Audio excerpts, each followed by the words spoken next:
mắt cơn gặp một hôm bình bàng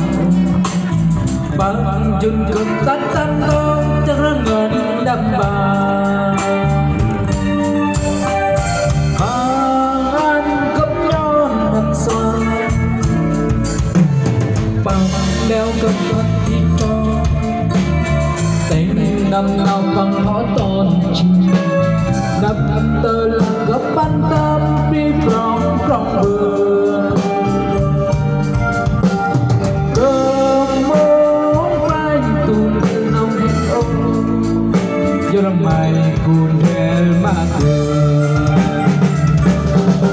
bên có cơ mà mừng cha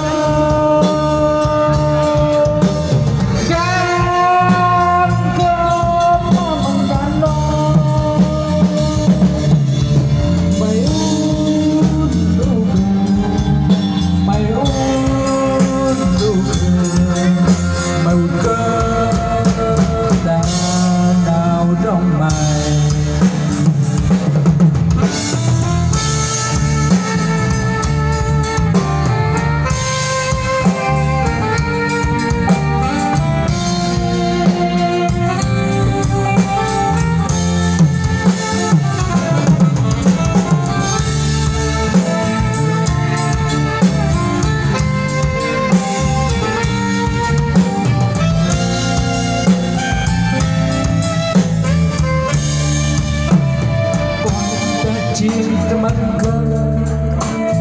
cập một